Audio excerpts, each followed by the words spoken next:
네, 이어서 우리 대한민국 석방 그리고 지금 최고의 지성 타이스터 이병태 교수님을 강연을 듣도록 하겠습니다.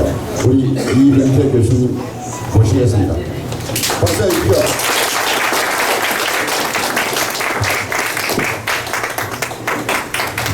네, 존경하는 선배님 여러분 뵙게 돼서 대단히 영광입니다.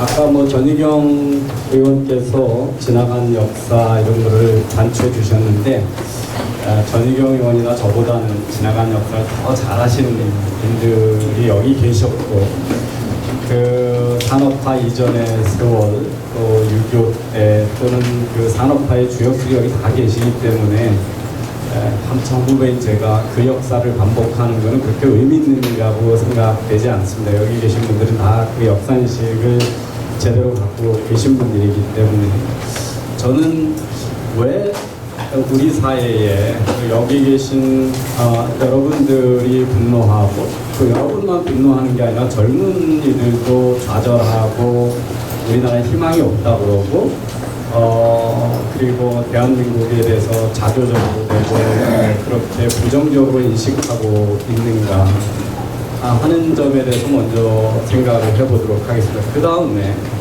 그 다음에는 과연 그러면 나라를 바로 세우기 위해서 아까 우리가 전희경 의원이 말씀하신 한국당을 적당히 매질을 해주면 가능한지에 대해서 한번 경영학에서 전략이라고 하는 관점에서 제가 지난 3년 동안 저를 괴롭혀 왔던 화두에 대해서 한번 생각을 해보겠습니다. 그러면 그 다음에 우리는 무엇을 할 것인가에 대한 이야기를 하는 것으로 여러분하고 시간을 보내보도록 하겠습니다.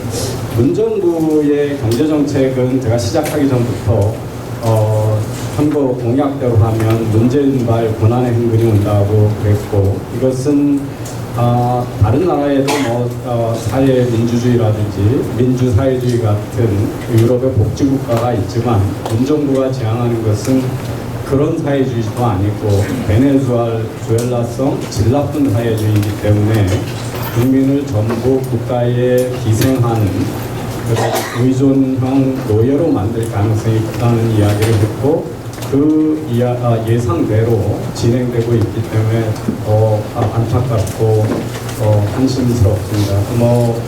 이 정부가 극구 부인해도 지난 7월에 블룸버그가 그 같은 이야기를 했습니다.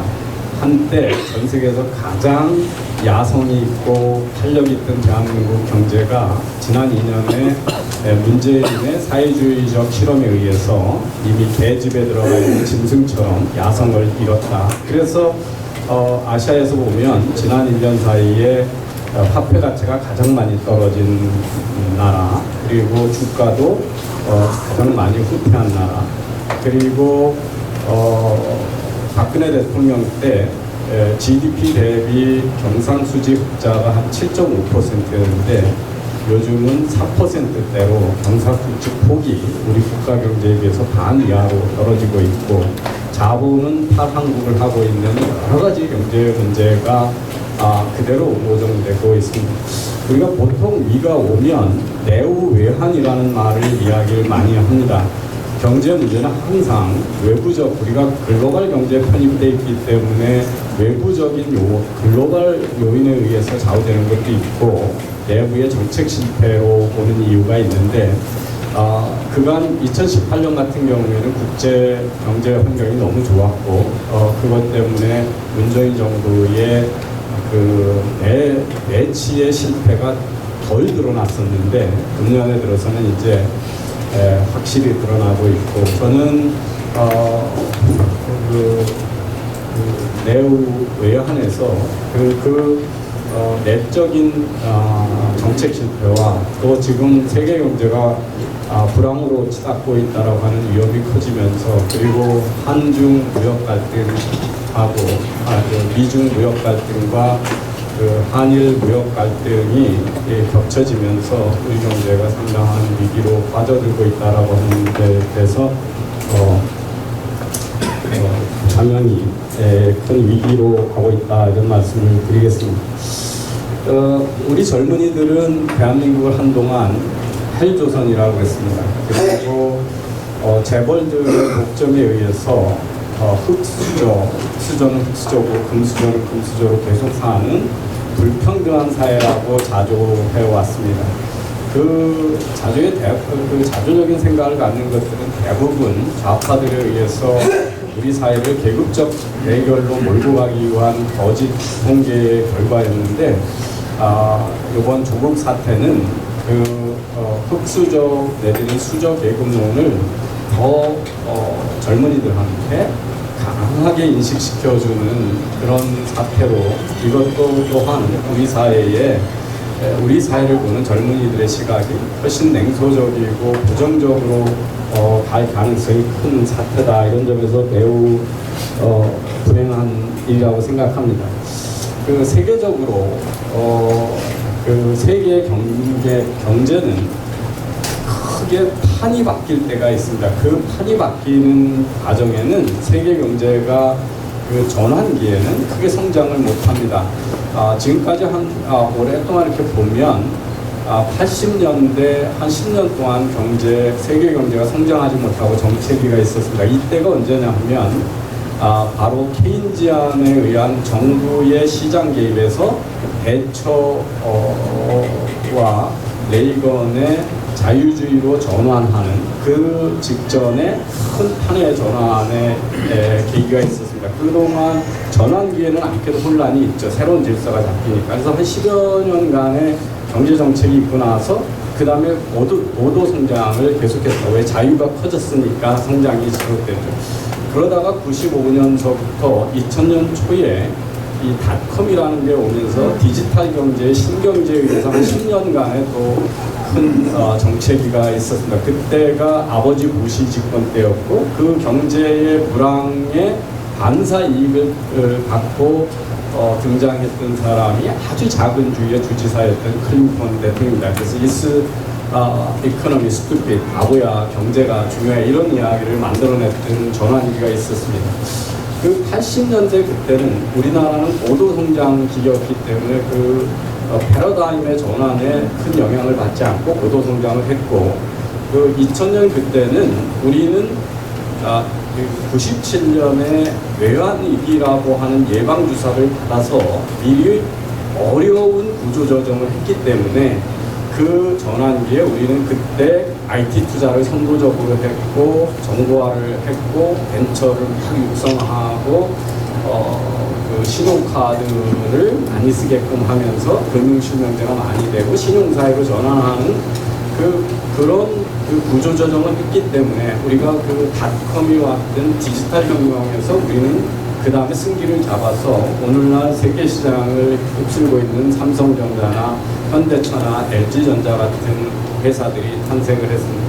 근데 최근에 2010년부터 세계 경제는 또다시 세계 전체 GDP를 보면 앞으로 성장하지 않고 정체기를 가지고 있습니다. 이거는 바로 4차 산업혁명이 가져오는 또 한 번의 큰 전환기라고 하는 이 판의 변화가 있는 세상에서 우리가 살고 있다. 이 점을 우리가 염두에 둘 필요가 있습니다. 그런데 이런 변화는 항상 불편하고 그에 의해서 변화를 따라가지 못하는 사람들한테 분노를 유발하고 소외감을 유발합니다. 그래서 세계 정치는 지금 다들 분노가 지배하는 세상으로 돌변하고 있습니다.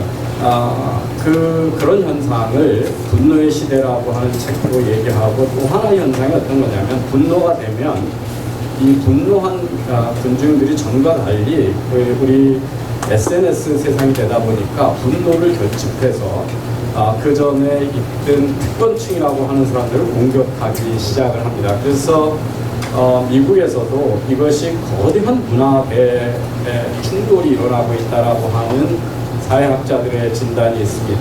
미국이라는 사회는 한 3번에 걸쳐서 문화가 전환이 되고 해왔다. 여러분 서부극을 보면 말도 안 되는 거 가지고 서로 결투를 합니다. 그래서 그때를 강한호, 명예를 존중하는 시대였다고 합니다. 그래서 우리처럼 건국초 유럽에서 왔던 미국의 이주민들은 이웃이 우리 집안을 모욕하거나 나를 모욕하면 서로 결투를 해서 승자가 명예로운 것처럼 아주 야만적인 문화가 있어서 사실은 제퍼슨이라고 하는 전 재무장관하고 두 대통령이 서로 총질을 함으로써 전 재무장관이 죽는 사태까지 겪었던 나라입니다. 그 야만적인 일이 있고 나서 미국은 디그니티 컬처, 그러니까 품위의 나라를 지향해 왔습니다. 그것은 공동도덕을 되게 강조하고 불편한 일이 있어도 직접 당사자 간에 주먹질을 하지 않고 법을 통해서 해결하고, 그래서 그리고 서로 미국 사람들은 면전에서 그렇게 욕하는 일을 안 한다. 한 번 욕을 하고 하면 다시 친구가 되지 않고, 그래서 갈등 회피의 나라로 만들었는데 지금은 어떻게 되냐? 조금이라도 책을 잡히는 일이 있으면 의리라고 생각했던 사람들이 동료들을 잔뜩 모아서 갑을 공격하기 시작을 하는, 그래서 이것을 희생양의 문화라고, 자기를 희생자라고 자처하고 특권층이라고 하는 사람들을 공격을 하는데, 옛날처럼 1대1로 하면 힘이 더 센 사람한테 굴복을 해야 되는데 요즘은 대중동원 능력이 있으니까 을이 더 힘이 센 세대가 돼서 갑들을 공격하는 문화로 바뀌면서 그런데 그렇게 되면 항상 정치가 개입하기 시작을 합니다. 왜냐하면 을들이 더 많기 때문에 을편을 들기 시작을 하죠. 그러면서 이 을들은 내가 지금 잘못되고 있는 것은 다 사의 탓이다. 잘못된 탓이고 특권층에 의한 약탈의 탓이라고 하면, 그러면 내 인생의 고난과 잘못된 것은 다 사회가 보상해야 되는 일로 바뀌게 되면서 지금 버니 샌더스나 AOC라고 불리는 뉴욕의 바텐 웨이트리스 출신의 사회주의자 하원 의원처럼 정부가 무상의료, 무상교육, 무상주택 모든 것들을 하고 환경을 살기 위해서는 소고기도 먹지 말자, 이런 극단적인 게 나타나고, 이 분노함, 이 바뀌는 세계 질서에서 적응하지 못한 소외된 소수들이 기존 정치 질서에 대한 도전을 하게 되고, 이들에게 영합한 사람들이 갑자기 국가 지도자가 되죠. 그래서 미국의 망한 제조업 분야에 있었던 실직한 백인들이 트럼프라고 하는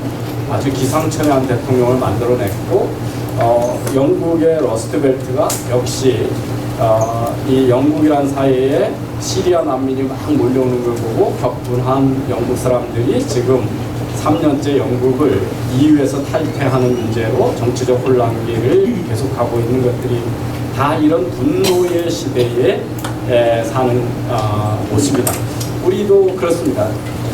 재벌가의 부인, 자식들이 난폭한 일을 했다고 해서 대한항공의 사주가 쫓겨나고, 무슨 우유 회사의 영업 직원이 대리점 사장한테 막말하는 게 한번 녹취가 되면 자기 자식도 마음대로 못하는데 어떻게 자기 직원의 영업사원의 모든 언행을 사주들이 마치 책임질 수 있는 것처럼 온 국민 앞에 가서 엎드려 절하고 사죄하는 이런 분노의 모습이 전 세계적으로 나타나는 거대한 정치 흐름이고 문화의 흐름이다라고 하는 것을 우리가 인식할 필요가 있다, 이런 생각을 합니다. 자, 제가 여기저기 연설에서 말했습니다만, 문재인 정부는 우선 경제를 파탄냈고 사회주의 실험으로 파탄을 냈고, 우리의 정통성 있는 역사는 계속 부정되고 있습니다. 나라를 지키기 위해서 싸웠던 사람들이나 우리나라를 공산 격파를 하겠다고 왔던 김원봉이나 다 같은 국군의 뿌리라고 하는 이런 역사 부정. 일본하고 우리가 국교를 정상화해놓고 국제 간의 협약은 국내 정치적인 이유나 국내 법률로 뒤집을 수 없다라고 하는 국제 규범을 부정하는 역사 부정, 그리고 한미 동맹의 중요성을 부정하는 역사 부정, 이런 역사 부정들이 계속되고 있고, 산업화와 민주화의 지난 여러분 세대에서 어르신 세대들에서 했던 노고는 다 적폐와 불평등을 만들었던 그런 역사로 험해 왔습니다. 그런 거 외에도 저는 가장 큰 제약은 우선 나라를 불쪽낸 채로 3년째 지금 계속되고 있다는 것입니다. 여러분이 그 혹한이나 혹서에도 주말마다 그 서울시 온통 광장을 뒤덮는 이 사태가 3년째 지속되고 있다고 하는 사실은 이게 정상적인 국가가 아니라고 하는 거에 대표적인 상징인데, 이 비정상적인 상태에 대한 인식이 전혀 없다라고 하는 거죠. 그것은 국군은 하나인데 지금 두 개의 국민들이 살고 있는 것과 같은, 저는 늘 저 같은 사람은 문정부 하에서는 이미 정신적으로는 망명 상태에 있는 난민이다, 이런 말을 합니다. 생각이 다른 사람들을 적폐 세력이라고 그러고 토착 외구라고 그러고 죽창으로 찌르겠다고 하는 것은 같은 국민으로 살지 않겠다라고 하는 이야기고, 국민들 사이에 분노와 갈등을 계속 활용을 해서 그걸 정치적 자산화하는 아주 부도덕하고 국가를 불쪽 내놓은 상태다. 더 큰 문제는 이런 거죠. 우리나라의 헌정 질서에 대한 안정성을 크게 훼손하고 있다는 겁니다. 여러분, 무슨 묵시적 청탁이니 경제적 공동체라고 하는 전 세계 없는 법률 개념이 탄생하는가 하면, 이제는 아무 때나 국민들이 대통령 탄핵을 입에 달고 삽니다. 탄핵이라고 하는 것은 대의민주 정치하에서는 정말 행사하면 안 되는 아주 비상적인 수단입니다. 그런데 탄핵이 마치 이제 아무 때나 행해질 수 있는 것처럼 우리나라의 헌법 질서와 헌정 질서는 훼손될 대로 훼손되어 있다. 그것은 다음에 누가 정권을 잡아도 이 갈등 구조와 이 헌정 질서의 문란된 헌정 질서를 바로 세우지 않고는 국가를 제대로 이끌어갈 방법이 없다라고 하는 아주 위험한 상황이 지금 있습니다. 또 하나는 우리 국가가, 우리나라가 갖고 있는 경쟁 우위에 있는 이 윤리적 자산 또는 사회적 자산을 크게 훼손했다고 저는 생각합니다. 그 훼손이 뭐냐 하면, 열심히 일하는 거는 칭찬받아야 될 일입니다. 그런데 열심히 일하는 것보다 월라벨이 훨씬 중요하다고 그러고, 일하고 싶은 사람도 정부가 정한 시간 이외에는 일절 일할 자유를 주지 않겠다라고 한다든지, 그리고 정부 돈을 타먹는 거를 부끄러워하지 않게 만들어서 경제활동 인구의 3천만 중에 1,000만 명이 이런저런 형태로 정부 보조금을 갖고 있는 이미 베네수엘라와 같은 그런 그리스와 같은 나라를 만들어 왔다는 겁니다. 이 정부의 의존성이 많은 국민의 비중이 커지면 좌파의 영구집권 구조가 만들어집니다. 저는 이게 국가, 그렇게 평등한 사회의 가치를 정말 믿어서 그런 사람들인지, 아니면 자신들의 영구집권을 위한 정략적인 선택인지에 대해서 늘 의심하고 보고 있습니다. 그런데 조국의 일가가 한 짓을 보면 그들은 그렇게 평등지향적으로 가치 중심으로 살지 않았습니다.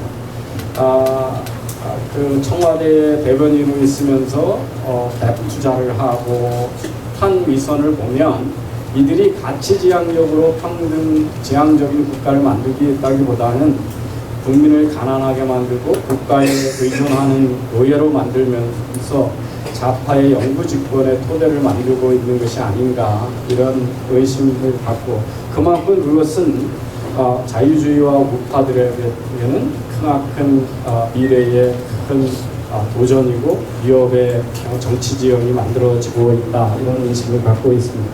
여러분 대부분 동의할 것으로 보이는데 어떤 사회가 번영하는 데는 층층의 요소들이 있습니다. 단기적으로는 경제 정책을 어떻게 쓰느냐에 따라서 그럽니다. 그런데 이 단기적인 경제 정책이라고 썼던 소주성이나 뭐 노동시장의 규제 강화, 비정규직, 제로화 등등은 다 우리 경제를 어렵고 원가를 상승하는 요인으로 만들었습니다.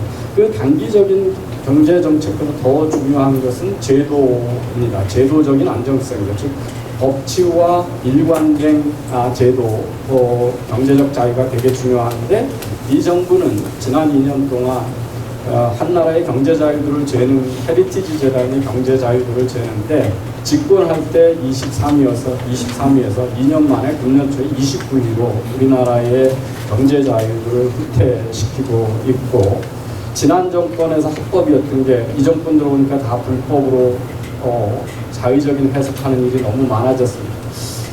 몇십 년 동안 아무 문제 없었던 파리바게뜨의 제빵사의 파견 근무를 불법이라고 해서 회사를 뒤집어 놨습니다. 지난 정권에서 여러 군데 정부의 확인을 거쳐서 만들었던 삼성바이오 회계를 느닷없이 금융감독원장이 참여연대 출신이 바뀌니까 불법이 돼서 지금 삼성그룹의 목을 죄는 그런 칼로 골변해 있습니다. 이래서 제도의 안정성, 언제고 검찰이 들여대고 공정위, 금감원 모든 규제기관이 기업들을 언제고 임의로 털 수 있다라고 하는, 그리고 경영권을 위협을 가할 수 있다라고 하는 것이 우리나라의 경제적 제도를 악화시켰다. 그 다음에 더 중요한 건 체제죠.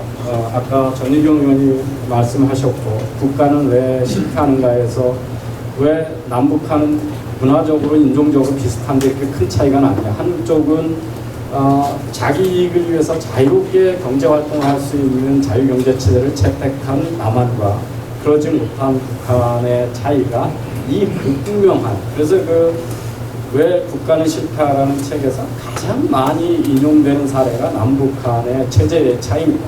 그것은 제가 첫 직장 생활을 했던 애리조나에 가면 멕시코하고 국경 도시에 노갈리스라고 하는 도시가 있습니다. 여기 한 도시가 반으로 쪼개져서 남쪽은 멕시코고 북쪽은 미국인데 그 한 도시 찢어진 두 도시의 경제 부의 차이를 보면 극심하게 차이가 있다는 거죠. 그래서 부패하지 않고 경제적 자유가 높은 미국은 잘 살고, 부패하고 경제적 자유가 없고 약탈적인 체제의 멕시코는 한 동네 사람들이었는데 몇십 년 지나고 나니까 천당과 지옥처럼 벌어져 있는 것들이 체제에 대한 차이입니다. 과연 문재인 정부는 자유시장 경제 체제를 지향하고 있느냐, 사회주의 계획 경제를 지향하고 있느냐 하면 계획 경제적 요소가 훨씬 강해졌다. 주택 대출 조건도 정부가 결정하고, 민간 아파트 분양가 상한제도 정부가 하겠다 그러고, 자기들이 실패한 최저임금 인상에 대한 거를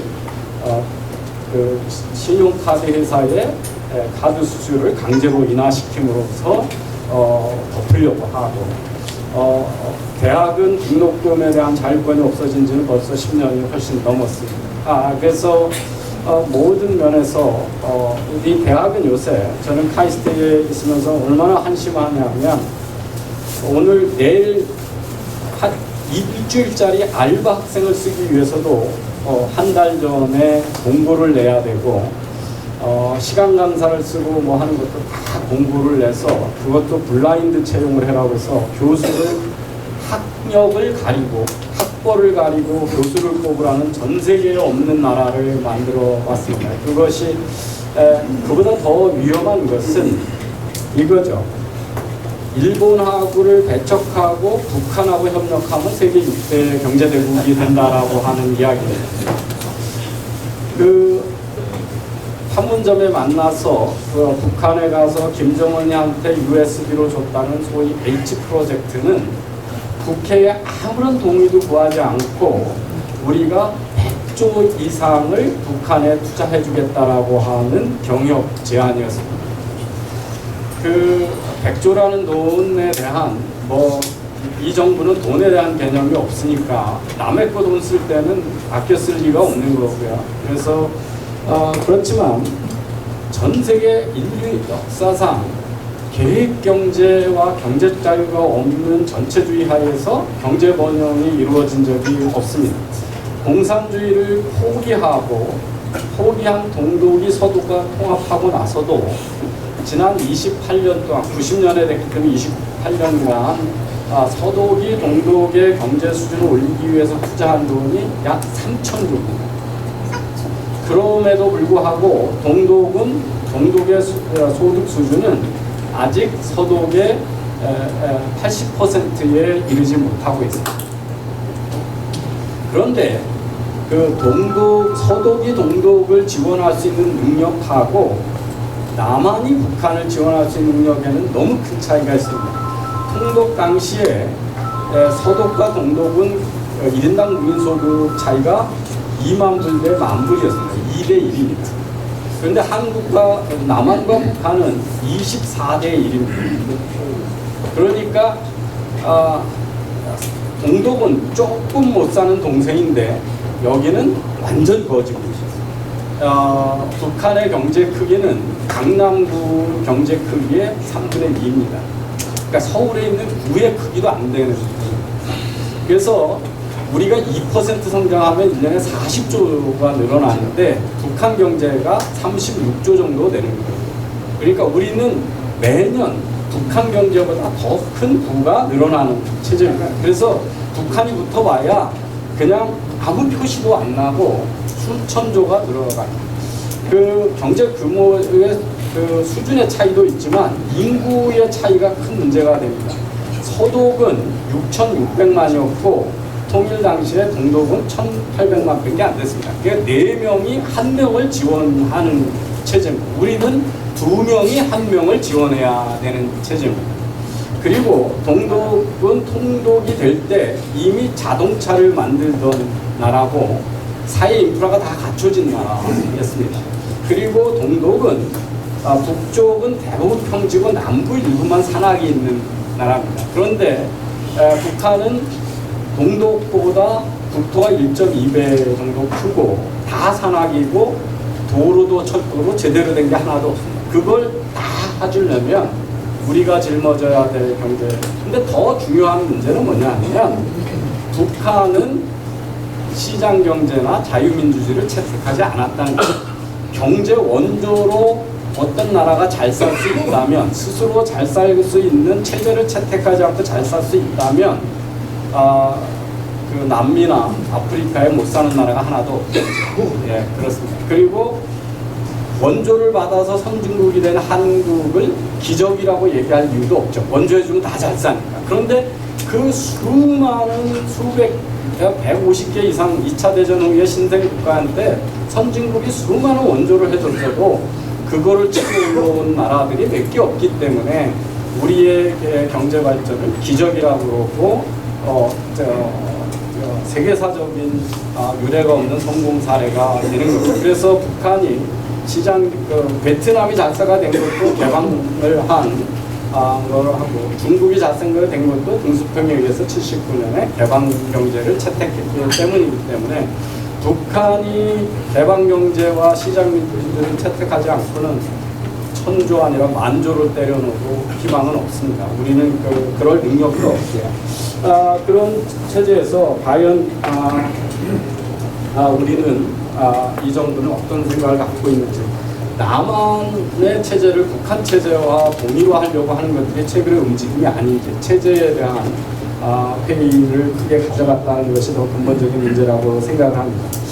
저는 이제 시각을 좀 돌려서 대한민국이 직면한 과제는 무엇인가를 좀 생각을 해봐야 되겠습니다. 왜 젊은이들은 절망하는가? 우리 세대, 앞에 세대가 이렇게 아무것도 없는 나라에서 힘든 발전된 나라.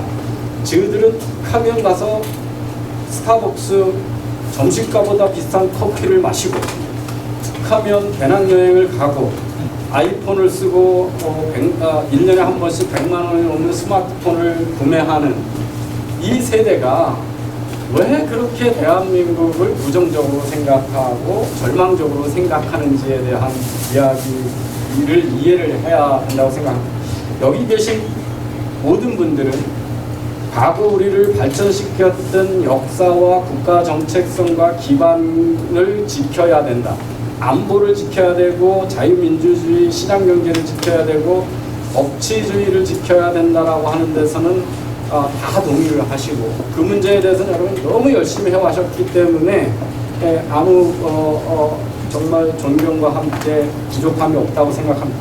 그런데 우리는 다음 세대들한테 자, 과거는 이렇게 싸워왔는데 우리가 어제보다 오늘이 더 좋은 삶이고 오늘보다 내일이 더 밝은 삶이라고 하는 희망을 다음 세대한테도 줄 수 있을 때 그것이 진정하게 젊은이들하고 소통하는 게 되고 그 이야기를 해줄 수 있는 그리고 그 수단과 지식과 도덕성을 갖춘 정권이야말로 국가를 앞으로 담당해야 될 정치 세력이 돼야 된다는 거죠.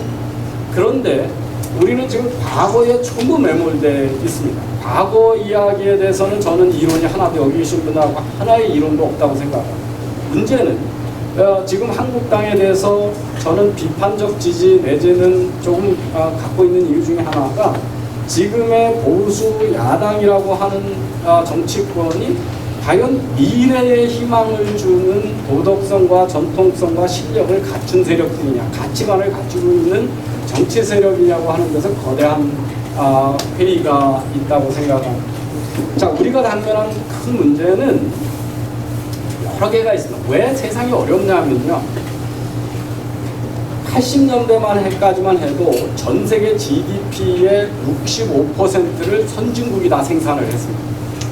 우리는 그 선진국 중에 막내입니다. 그런데 지금은 어떻게 하냐면 전 세계 GDP의 60%를 개도국이 생산합니다.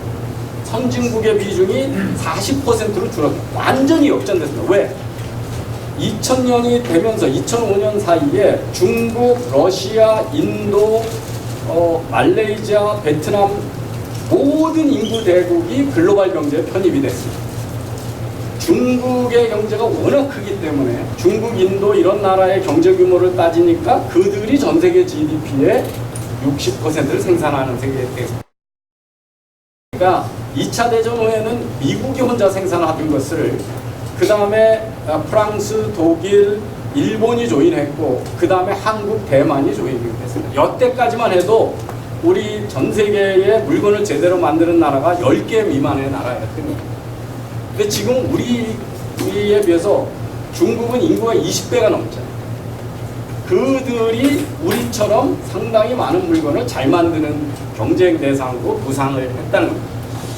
우리가 80년대부터 90년 외환위기 직전 5년 사이에 갑자기 소득 격차가 확대됩니다. 왜 그러냐면 중국이 드디어 싼 물건을 만드는 나라가 되면서 우리나라의 신발, 봉제, 가발 공장이 다 중국으로 가버렸습니다.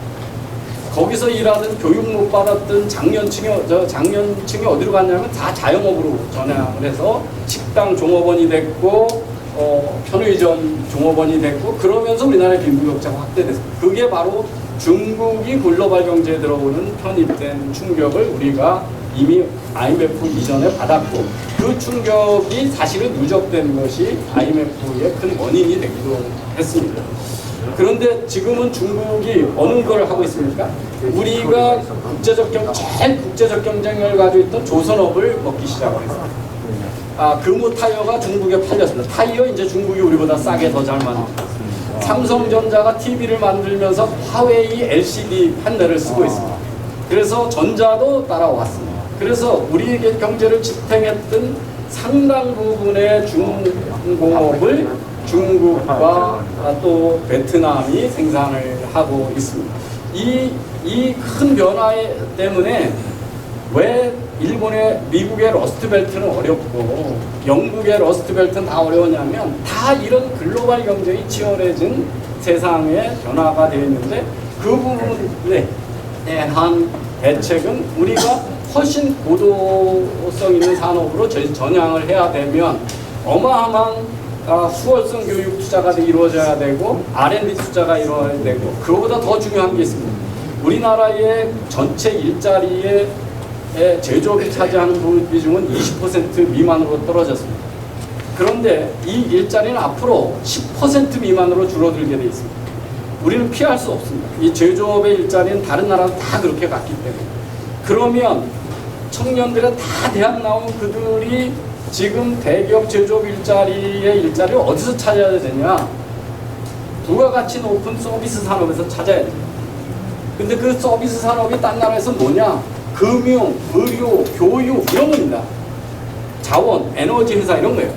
그런데 우리는 이쪽은 병원은 절대 민영화하면 안 되고 교육도 절대 산업화하면 안 되고 의료도 절대 산업화하면 안 되고 금융은 금감원장이 마음대로 쥐고 흔들어야 되고 이러면서 지금 제조업 르네상스를 하겠다고 합니다. 제조업 르네상스로는 절대 다음 세대의 일자리를 채워줄 수가 없습니다. 제조업 일자리.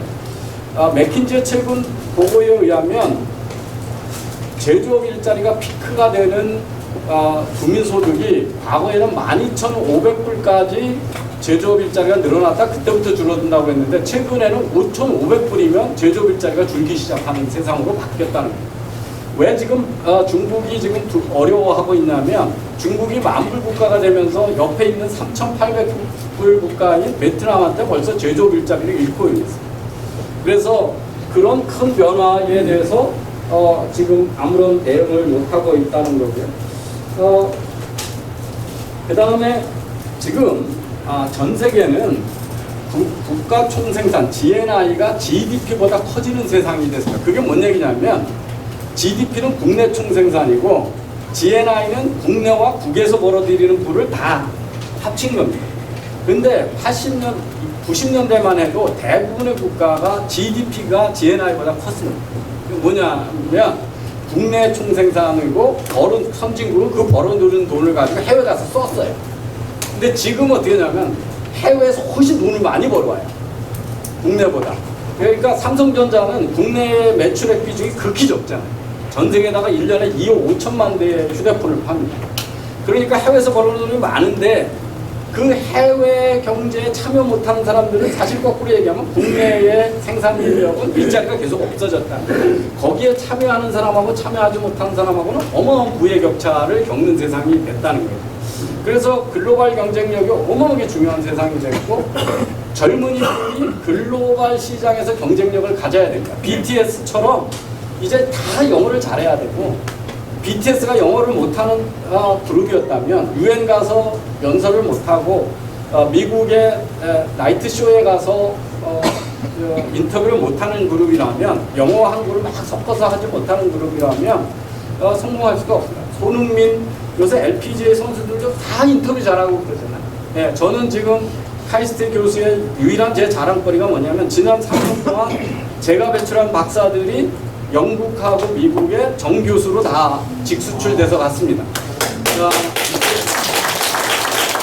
이게 뭐냐면 우리가 그렇게 글로벌 컨텍스트 하에서 같은 아이폰 쓰고 같은 스타벅스 마시면서 배낭여행하고 교환학생으로 보내서 키운 그 세대들의 글로벌 역량을 믿고 투자해줘야 가능한 거죠. 대한민국에서 지지고 볶고 아무리 해도 그 많은 인력을 매겨 살릴 수는 없다. 그들이 가서 돈을 벌어 들여와야 되는 세상으로 우리 다음 세대에 투자를 해야 된다.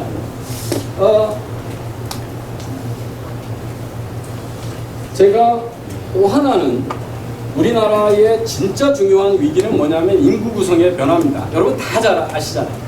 그 저출산의 고령화의 비용을 우리 사회가 어떻게 감당할 거냐.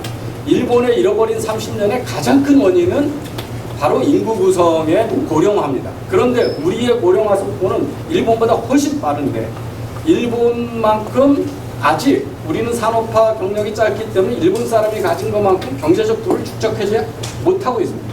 그 모두 축적하기 전에 고령화가 되기 때문에 우리의 고령층들은 훨씬 고달픈 거죠. 그리고 선진국 중에서 우리나라처럼 세대 간 교육 격차가 큰 나라가 없습니다. 우리나라의 80대는 지금의 미얀마보다도 교육 수준이 낮고 20대는 실리콘밸리보다 교육 수준이 높은 나라입니다. 우리나라의 50대 이상의 장년에 50대부터 100세까지의 전체의 교육 수준은 10.1년입니다. 10.1년. 교육년 아니. 그 얘기는 뭐냐면 중졸입니다. 중졸. 평균. 그런데 젊은 애들은 이 앞세대도 다 대졸인 줄 알아요. 지들이 다 대학가니까. 그리고 정치를 하는 사람들도 그렇습니다. 우리나라가 왜 자영업자가 다른 나라 일본은 10%고 미국은 5%인데 우리는 왜 28%, 25% 왔다 갔다 하냐면 대규모의 현대적인 기업에 가서 근무할 수 없는 교육이 낮은 장년층, 노년층이 많이 남아있기 때문에 그렇습니다. 그 문제는 누가 한꺼번에 해결할 수도 없습니다. 우리나라의 자살률 1위는 바로 이 고령화와 산업화에 적용하지 못했던 농경시대 때 자랐는데 아들 하나 낳고 잘 기르면 노부장 될 걸 믿었던 저희 아버지 같은 분들이 그래서 논 팔고 땅 팔고 소 팔아서 대학 보냈는데 부양하지 않는 자식들에 의해서 배반받은 세대들이 자살을 감행하기 때문에 우리가 자살률 1위입니다. 근데 여기에다가 복지를 다 준다. 그 복지를 감당할 다음 세대 인구가 급격히 줄어들고 있습니다. 제가 60년 쥐띠인데 저희 앞세대 보면 툭 하면 58년 개띠가 세상에 그냥 천지라고 그래요. 그 58년 개띠는 베이비부머에서 첫 한 세대가 100만 명이 넘어간 세대입니다. 근데 지금 20만으로 줄었습니다. 한 세대가 태어나는 게 우리나라에 120만, 130만까지 한 세대 한 해 태어나던 숫자가 30만 미만으로 줄어들어 있습니다. 그들이 어떻게 이렇게 베이비부머가 가장 큰 세대인데 제가 베이비부머 막내인데 이제 조금 있으면 다 은퇴하는데 그들을 어떻게 다 먹여 살리냐는 거죠. 그러고 나면 나라 망합니다. 중국을 겁내지 말라는 학자들이 수없이 많습니다. 왜냐하면 중국은 바보같이 일자녀 정책을 썼기 때문에 우리는 3만 부를 가고 고령화를 걷는데 이 중국은 지금 1만 부 상태에서 우리보다 더 빠른 고령화를 진행합니다. 그래서 15년 후에 중국은 지금의 일본보다도 힘이 없는 종이호랑이가 될 거라고 하는 것들이 지금의 예측입니다. 근데 대한민국은 지금 이대로 가면 그냥 일본 꼴 나는 겁니다. 아주 고통스러운 30년대가 훨씬 더 고통스럽습니다. 일본에 비해서. 왜? 교육 격차는 더 크고 축적된 부는 더 작고 우리나라 돈은 외국에서 인정해주는 그런 기축통화도 아니고 북한에 의한 위협에 의한 지정학적인 코리안 리스크한테는 훨씬 크고 그리고 북한한테 우리가 얼마나 돈을 많이 빨려야 되는지 아무도 모르고 그리고 전쟁의 위협은 있고 그래서 우리는 훨씬 험난합니다. 그래서 이 문제를 하려면 자 우리도 미국처럼 이민정책을 과감하게 써야 되는지 다문적 국가로 살아야 되는지에 대해서 그리고 우리 세대들이 글로벌에서 살기 위해서는 영어를 제2공용어로 써야 되는지 아주 과격한 혁신이 없으면 앞으로 3, 40년은 지금대로 가면 2050년 되면 국민연금이 완전 고갈됩니다. 그 국민연금 하나도 못 받게 된다 그러면 유지될 정권 없습니다. 국가 부채를 얼마를 짓었든지 국가가 보장을 해줘요. 지금 국민연금 뒤로 뺏는다 그러면 그 정권 누가 표를 주겠습니까? 그러면 그 다음 세대가 그걸 어떻게 견디냐. 그래서 이런 위협에 대해서 아무런 대책이 없다는 거죠. 국가가 직면한 문제에 대해서. 그리고 청년들은 당연히 지금 일자리가 없는 문제 때문에 지금 고민을 하고 있고요. 이 주택 문제가 정권의 어느 나라나 지금 큰 위협이 되고 있습니다. 왜냐하면 인구가 줄어들어가지고 이런 얘기 많이 해요. 한 집에 한 자녀밖에 없으니까 결혼하면 본가하고 처갓집에서 집 2채씩 물려받는다고 그래요. 그러니까 집 사면 안 된다고 그래요. 근데 몇 살에 물려받는 거예요, 그거? 지금 카이스트 다니는 청년이 자기 처가 부모가 돌아가셔서 집을 상속받으려면 몇 살이 돼야 물려받습니까? 70살에 물려받는데 그때까지 집 없이 살 거예요. 그런데 3대가 모여 살던 집들이 세 집으로 쪼개지고 있습니다, 지금. 1인 가구, 2인 가구가 전체 구성의 거의 40%. 그래서 그런데 그 경제적 기회는 다 어디에 몰리냐면 서울에다 몰려 있어요. 대도시 집중화는 전 세계적인 추세입니다. 왜? 혁신하는 나라만이 살아남을 수 있는데 혁신은 대도시에서 일어나요. 경제적 변화. 그러니까 서울의 집값은 되게 어렵죠. 그럼 이 교통하고 주택 문제를 어떻게 해결할 거냐? 다음 세대들한테 취업도 안 돼. 집은 비싸. 그러면 결혼 안 할 거고 점점 미룰 거고 그러면 저출산은 점점 악화될 거고 그럼 나라는 그냥 망하는 거잖아. 그러면 그냥 강남 3구 집값을 때려잡는 게 중요한 게 아니라 다음 세대들이 집을 살 수 있게 무엇을 할 거냐에 대한 솔루션을 누군가는 내놔야 한다. 이런 문제에 대해서 그 밖에도 수없이 많은 우리가 상상할 수 없었던 충격들이 있다. 대표적인 게 기술의 충격이죠. 네, 그렇습니다. 이 기술의 충격은 삼성전자가 국내에서 조립하는 인원은 이 휴대폰 조립하는 인원은 2,800명입니다. 근데 하노이 공장 하나에만 삼성 계열사들이 18만 명을 고용하고 있습니다. 베트남에서. 이런 기술의 충격에 대해서 우리는 어떻게 대처를 할 거냐. 더 환심한 건 이렇습니다. 여기 계신 분들은 그래도 교육받으신 분이니까 괜찮은데 지금 다 디지털 금융합니다. 그런데 우리나라 60대 이상 중에 이 스마트 기술을 써가지고 금융을 하고 지식 생산을 할 수 있는 인구는 극히 적다는 거예요. 20대는 전 세계에서 디지털 기술력이 제일 높고 60대 이상은 가장 낮은 나라로 기술 격차가 극심한 나라가 대한민국입니다. 그러면 이 나라를 위해서 이렇게 많이 해왔던 분들을 기술 진보에 따라서 다 새로운 경제의 소외계층으로 만들 거냐. 기껏 할 줄 아는 게 전화하고 카톡 외에는 할 줄 아는 게 없는 세대를 만들어 놓으면 유튜브 보는 것밖에 벌써 아는 거 넣으면 디지털 금융은 어떻게 할 거고 디지털 경제 참여는 어떻게 하고 인구가 줄으니까 애 키우는 엄마들도 집에서 재택근무하면서 디지털 워크 해야 됩니다. 이제는 물리적인 신체의 기능이 떨어져도 이제는 그렇게 공장이나 농장에서 일하는 일이 물리적인 일이 없기 때문에 고령층도 경제에 참여할 수 있습니다. 디지털 스마트 워크를 할 수 있으면 그렇게 해서 줄어드는 인구를 경제활동 인구로 재활용해야 우리 경제가 인구 감소에서 오는 문제를 해결해야 되는데 누구도 지금 장년층을 디지털 기술에 숙련된 기술을 만들기 위해서 아무도 국가가 지금 쳐다보지 않고 있다라고 하는 겁니다. 그래서 이런 문제들을 해결하는 그런데 우리나라는 지금 어떻게 되냐면 정부가 이렇게 해서 이런 글로벌 큰 트렌드가 훨씬 우리나라에 큰 영향을 미치고 있음에도 불구하고 저 집권 세력은 이 모든 것이 재벌의 독점에서 문제된 문제다라고 얘기를 합니다. 그런가 하면 일부 보수층은 민노총만 없어지면 대한민국에 천국이 올 것처럼 얘기를 합니다. 아닙니다. 민노총도 없고 재벌도 없는 프랑스, 일본이 다 지금 고난을 겪고 있습니다. 일본에 재벌 없잖아요. 일본에 강성노조 없잖아요. 그런데 왜 30년 동안 저렇게 어렵게 살았냐는 이 글로벌 트렌드 그리고 인구 구성 변화에 대응을 못했기 때문에 그렇습니다. 그렇기 때문에 우리는 이 더 훨씬 큰 근본적인 문제에 대한 해법을 가지고 문제를 들여다볼 수 있는 글로벌 시각이 있고 경제적 식견이 있는 사람들이 나라를 운영해야 되는데 지금 나라를 운영하는 사람들이 어떻게 됩니까? 완전히 경제 음치잖아요. 인건비를 아무리 올려도 일자리가 줄어지지 않는다는 신화를 믿는 사람들이잖아요.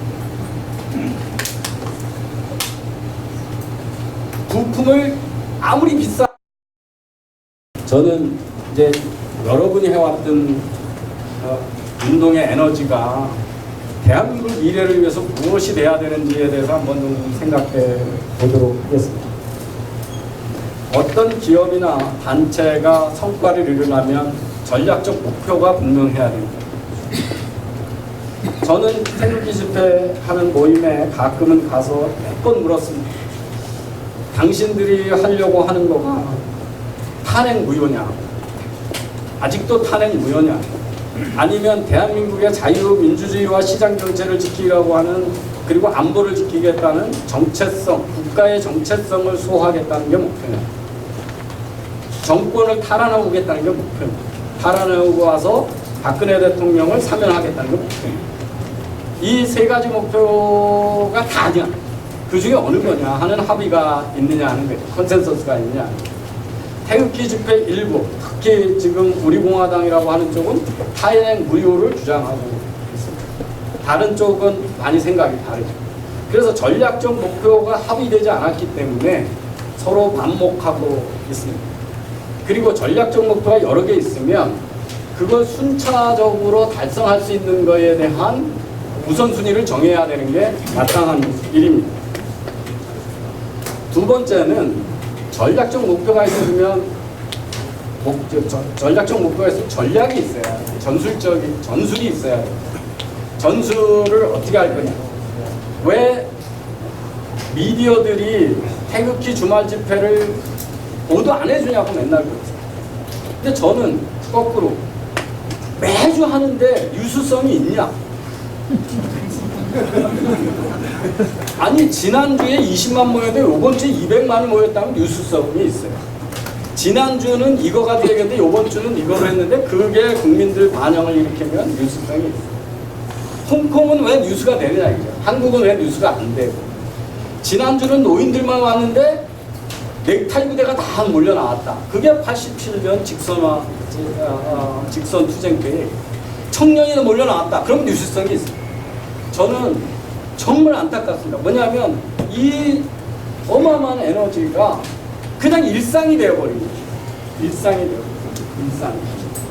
되어버린. 그리고 젊은이들의 분노로 이어지지 않고 있죠. 세 번째는 전술 전략이 있은 다음에는 자원이 있어야 됩니다. 자원. 그 우리 자원을 가지고 할 수 있는 일이 뭐냐를 거꾸로 생각해야 됩니다. 지는 게임을 계속 덤벼들면 그것처럼 바보스러운 일은 없는 거예요. 그 자원이 뭐. 근데 더 저는 안타까운 게 뭐냐면 그 자원의 관점에서 보면 제도권 정당하고 이런 운동하고 연합 전술을 펴지 않으면 기회가 없다는 거예요. 그런데 그 연합 전술을 펼 수 있는 공감대나 아니면 여기서 한국당을 몰아붙일 수 있는 힘이 아직 없다는 거예요. 제가 한기환 대표하고 나경원 원내대표한테 최근에 그 반시장적인 주제정책을 야합을 한 거에 대해서 강력히 항의를 했어요. 그때 나경원 의원이 그래서 이동태 교수님 같은 사람이 우리 당 지지 안 하면 어떡할 건데요? 이래요. 완전히 집도키라는 얘기예요. 집도키. 그게 뭐냐면 더불어민주당은 민노총도 있고 전교도도 있고 민원연도 있고 참여연대도 있습니다. 그들이 다 정당을 끌고 가는 거예요.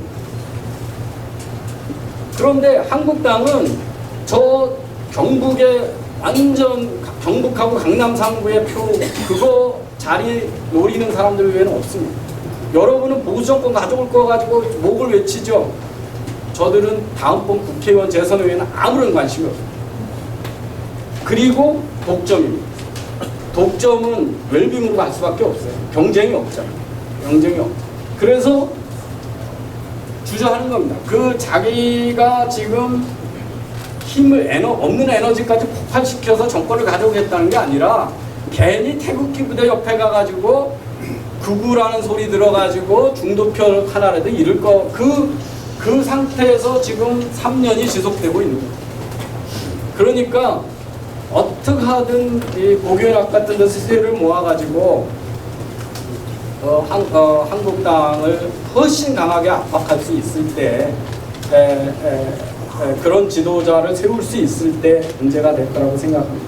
저는 이 사악함을 언제 봤냐면 가장 큰 사악함은 첫 번에 그 박근혜 대통령한테 일선후퇴하면 사후를 보장해주겠다 그러다가 지 정권 잡을 것 같으니까 느닷없이 탄핵으로 몰고 가는 걸 보면서 사악함을 봤습니다.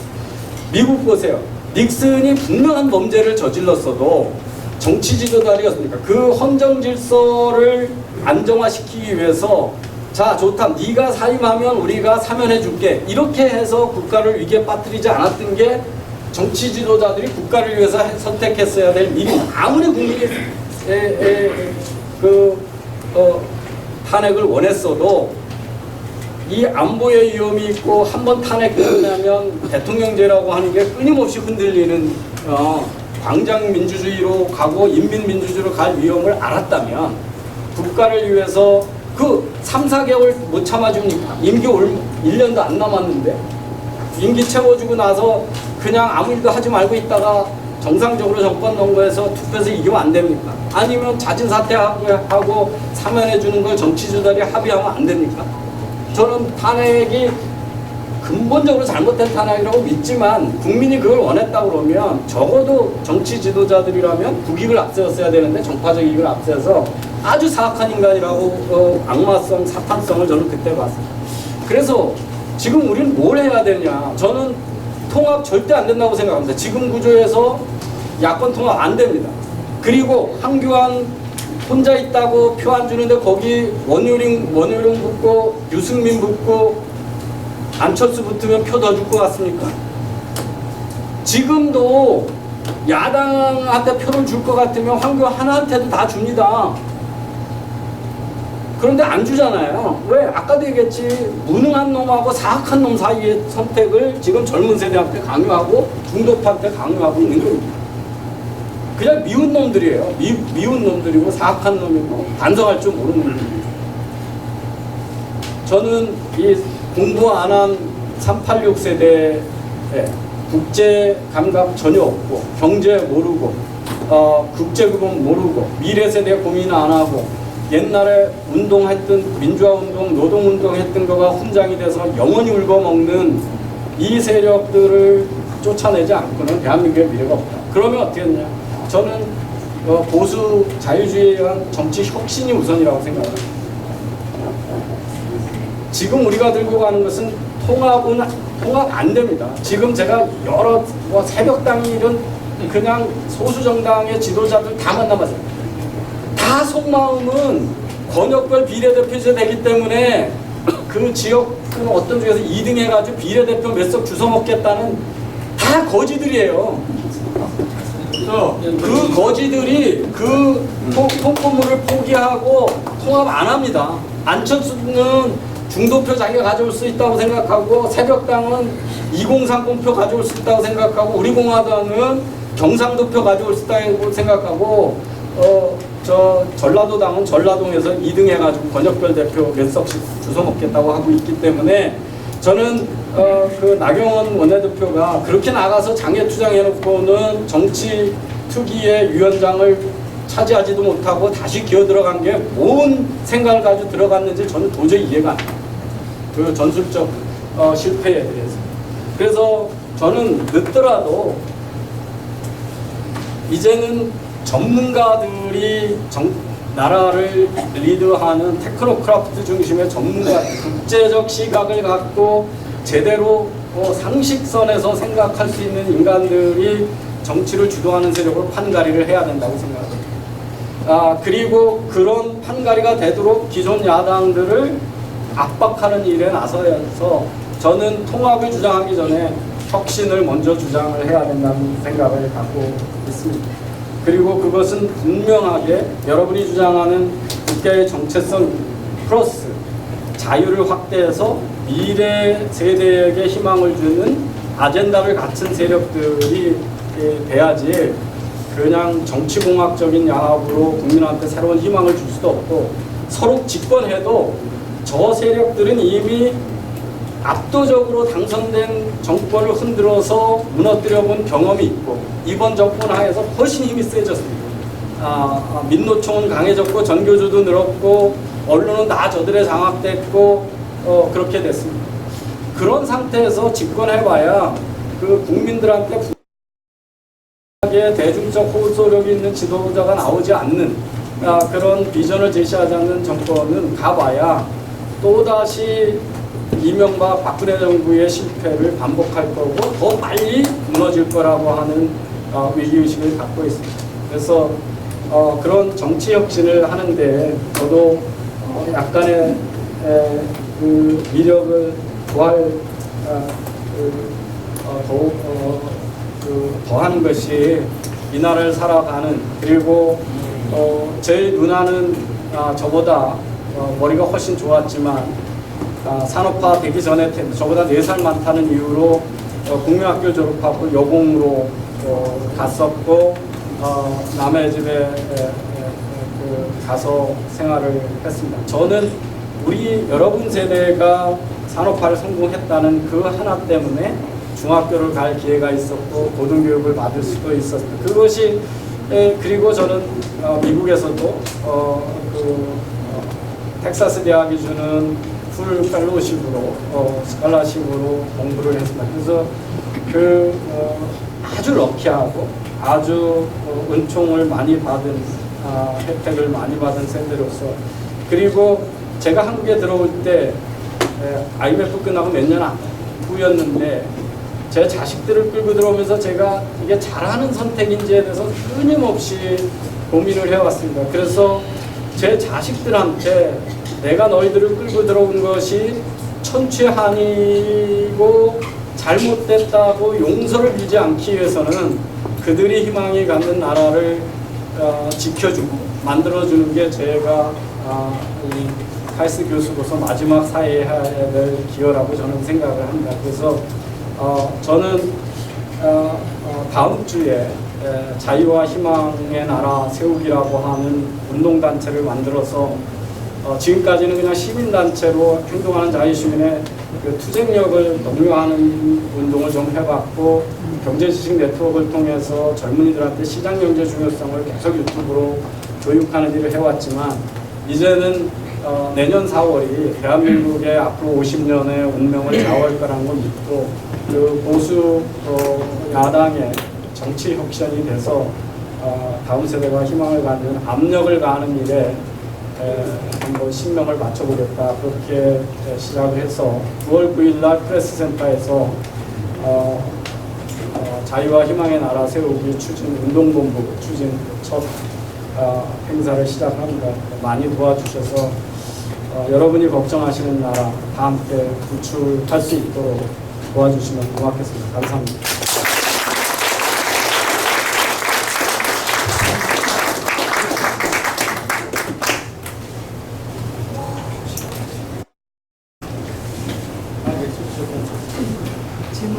네.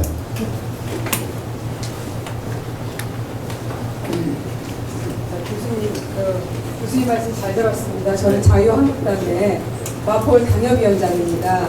마포울이 어느 지역이냐면 손혜원 의원 지역이고요. 현재 그쪽에 그 지역위원장은 정성래 씨가 맡고 있습니다. 저는 국회의원 회원이기도 하고요. 오늘 우리 교수님 말씀하신 그 내용이 제가 1월 15일 날 조직위원장 맡은 뒤에 제가 약 7개월에서 8개월 동안 경험했던 그 내용을 함축적으로 좀 설명해 주신 것 같습니다. 그래서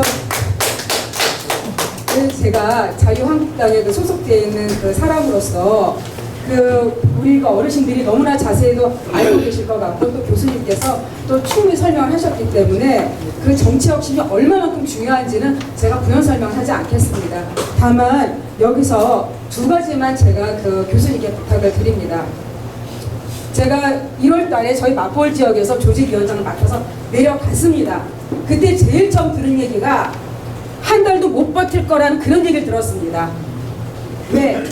지나가는 사람이고 내년 총선 때는 분명히 사람이 바뀔 것이다 이런 얘기였습니다. 근데 한 달을 충분히 넘겼고요. 지금 끄떡없이 버티고 있습니다. 저는 끊임없이 정책 개헌을 주장을 하고 얘기를 했습니다. 그래서 교수님께 부탁드릴 것은 지금 자유한국당에서도 대안을 마련할 준비를 하고 있는데요. 지금 사실 우리 교수님께서 참여를 해주셔서 지금 가장 크게 문제가 되는 경제, 외교, 안보, 교육 분야에서 어떤 대안이 나오고 있지 않고 있습니다. 그런 부분에서 우리 교수님께서 직접 참여를 해주셔서 그런 대안을 마련해 주셨으면 참으로 감사하겠다는 말씀을 드리고요. 그 다음에 두 번째, 인재 추천이 지금 상당히 심각합니다. 저희 자유한국당에서 끊임없이 젊은 사람 또는 그리고 학식과 그리고 나름대로 전문 분야에 대한 인재를 끊임없이 계속 그 추천을 요구하고 저희 당협위원장들에게도 요구를 하고 있고 저 역시도 추천해 드리고 있는데 당내에 여러분들이 들어오고 있지 않다는 문제가 있습니다. 예, 이게 인재풀이 많은 분들을 황교안 대표님께서 또 사무총장 당직자분들이 그 계속 상고초를 하고 있는데 당의 인재들이 안 들어오고 계세요. 예, 죄송합니다. 그래서 이거를 우리 교수님께서 말씀해 주셨기 때문에 이 부분에 많은 분들이 좀 참여를 해주셨으면 좋겠다는 말씀을 드립니다. 예.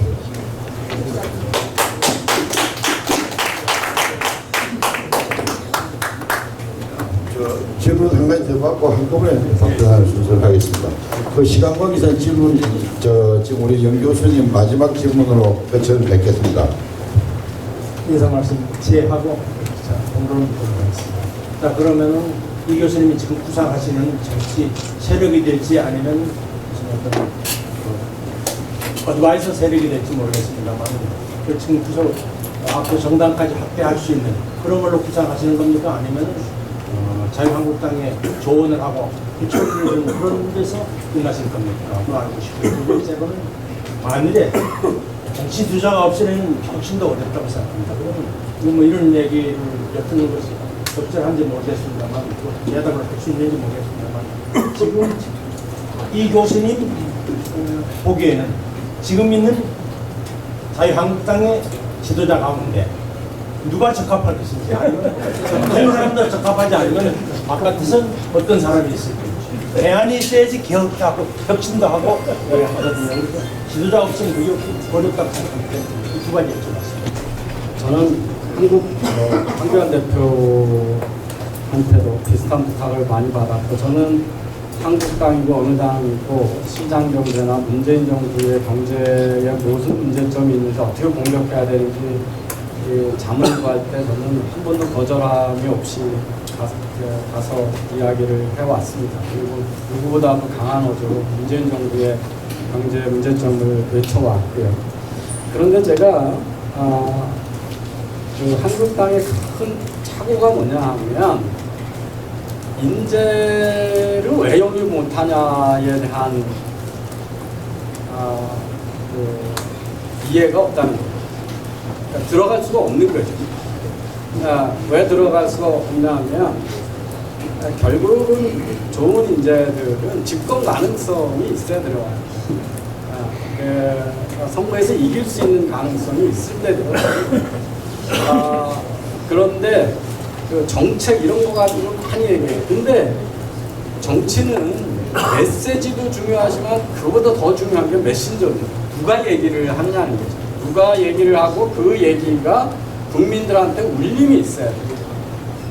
국민의 가슴을 뜨겁게 할 수 있어야 돼요. 자기 스토리로 얘기를 해야지 정책은 교수들 뭐 연구자를 모으면 누구나 똑같이 복사할 수 있습니다. 그래서 제가 그 메신저가 신뢰를 받기 위해서는 아까도 얘기했지만 속죄의 절차가 없이는 불가능하다. 당신들은 대한민국 건국 이래 가장 큰 죄악을 저질렀다. 그 점에 대한 자복이 없이는 불가능하다. 그건데 야당이 내려놓을 수 있는 거는 다른 거 하나도 없어요. 국회의원 자리밖에 없어요. 정계 은퇴밖에 없어요. 그 외에는 다 립서비스예요. 아무도 안 믿어요. 맨날 방송한다고 그러고 3배 1보하고 절해봐야 아무도 안 믿어요. 안 믿잖아요. 그래서 그게 없기 때문에 안 되는 거예요. 그게 없어서. 자기 희생이 없어서 안 되는 거예요. 저는 정치 지도자는 누가 사전에 태어나는 것도 아니고 격변기에는 자기가 지도자로 구상을 해야 된다고 생각합니다. 그러니까 사실은 지금 박근혜 대통령의 정치 실패는 여러 개가 있는데요. 이런 말씀 드려서 뭐 역겨운 분이 있는지 모르겠는데 첫 번째는 자기가 가장 큰 지배력을 가지고 있는데 선거 때 제압을 하지 못했다는 거예요. 포용을 하지 못했죠. 김무성, 유승민을 포용하지 못했죠. 이한구를 가지고 제압하려다 실패한 거잖아요. 그건 정치적 포용력의 실패고 리더십의 실패입니다. 두 번째는 뭐냐 하면 한국당에 젊은 의원이 없다는 거예요. 한 명도 없어요. 비례대표 여성 의원들밖에 없습니다. 제가 혁신에 들어가서 뭐라 그랬냐면 옛날 같으면 삼김 같으면 이럴 때 40대 기술은 들고 치고 나온다. 지금 리더십이 다 개판인데 왜 젊은 국회의원들이 누구 하나 정풍운동 하나 못하고 못하냐. 그런데 젊은 의원이 아무도 없는 거예요. 없어요. 그 김용태 의원이 삼선 의원인데 50대 중반입니다. 그분이 뒤에서 네 번째 젊은 분이에요. 근데 밑에 있는 분이 아까 전희경, 신보라예요. 빼고 나면 다 60, 70대예요. 아니, 그러니까 젊은 세대로 정풍운동하고 무슨 40대 기술은 들고 나올 아무도 없어요. 그 얘기는 뭐냐 하면 신진 정치 세력을 세대별로 발굴하지 않았다는 거야. 앞에 정부에서 다들 발굴하고 육성하지 않았어요. 삼김은 자기가 대통령 하려고 계속 좋은 인재들을 영입했거든요. 그 이후에 보수 세력은 다음 세대를 키우지 못했다는 거예요. 그래서 저는 지금 있는 사람 중에 누가 될 것 같으냐, 그건 국민이 선택할 일인데 제가 간별사가 될 자격도 없고 제가 정치하는 사람도 없고, 자기가 지도자가 되려면 자기가 지도자로 부상을 해야 되는 거죠. 국민이 불만이 많을 때 트럼프는 느닷없이 튀어나왔고, 국회의원 하나도 없는 당 만들어서 마크롱은 대통령이 됐어요. 물론 우리 정치 제도는 다르고 민도도 다르지만 누가 자기를 지도자로 꼭 감아 태워주길 바라는 사람은 왜 지도자로 받들어야 됩니까? 지도자의 능력은 자기가 보여줘야 됩니다. 그래서 저는 굳이 한국당에 그래도 살 길을 찾으려면 지금 왜 관심이 없냐? 내부 경쟁이 없어서 그래요. 내부 경쟁이 없어서. 그러니까 황교안 대표는 자기의 당권을 도전할 수 있는 경쟁자를 영입했어요. 거길 쳐다볼 이유가 없어요. 지금 아무런 경쟁도 없고 그냥 한 사람의 황제적 지도력 하에 있잖아요. 예. 그런데 이 상태가 유지되면 여권한테는 완전히 꽃놀이패입니다. 제가 탄핵 과정에 봤어요. 여기저기서 저한테 반기문 총장 도와주라고 했어요. 대안이 그분밖에 없다. 근데 그분이 그냥 자진해서 포기했잖아요. 그러고 나니까 선거 직전에 보수층은 아무런 대안이 없었던 거죠. 그때서 홍준표 대표를 급조해서 하려고 해도 이미 안 됐던 거죠. 저는 이대로 황교안 대표 한 명으로 이렇게 가다가 총선 때 적당히 데미지 주고, 그래서 대선하고 중간 사이에 한 사람 집중 공격해가지고 무너지고 나면 또 그렇죠. 아무 대안 없이 그냥 속수무책이죠. 그래서 저는 황교안 1인 후보 체제 그 자체가 보수 집권의 가장 큰 위험 요인 중에 하나다. 이건 아주 나쁜 구조다. 이런 생각을 합니다. 그래서 경쟁이 될 후보들이 빨리 부상하고 그런 개방적 정당 체제를 빨리 갖추는 거가 본인도 살고 당도 살고 우파권이 산다. 그래서 제가 누구를 지목한다는 건 아주 주제넘은 일이고, 저는 정치 하나도 모르는 백명 선생인데 구조상 아주 위험한 플랜 B가 없는 그런 독점 체제가 지금 유지되고 있는 것은 저쪽의 꽃놀이패다, 이렇게 생각하고 있습니다. 맞습니다. 제가 아직 답변하고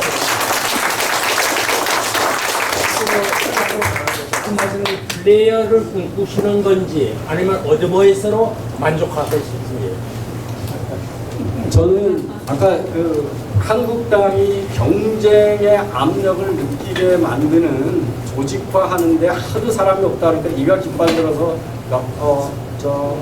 창을 맞아라. 그래서 제가 지금 희생할 저한테 괜찮냐고 묻는 분이 너무 많아요. 이제 나라가 비정상이니까 그렇죠. 근데 저는 그냥 집사람한테 이런 얘기를 합니다. 내가 손해볼 게 뭐냐? 제가 2025년까지 5년 더 교수 생활하는 건데 그거 3, 4년 일찍 쫓겨나면 우리 못 먹고 사냐? 당신 교수하고 있으니까 당신 먹고 살리면 되는 거 아니냐? 그렇게 생각을 하고, 그래서 그냥 그런 심정으로 적어도 보수들이 타락하고 무능하고 염치 없고 그렇지 않은 사람들도 있다라고 하는 거를 보여드리고, 그래서 한국당이나 지금 기존 정당들이 스스로 개혁할 수 있는 압력이 되는 데까지 그 이상은 저는 생각해 본 적이 없습니다. 이정도 교수님은 청주가 고등학교 출신으로서 본인이 스스로 의원을 가입하겠다고 제게 연락이 와서 지금 의원 정의원으로 되어 있습니다. 다시 우리 이병태 교수에게 감사의 박수를 부탁드립니다.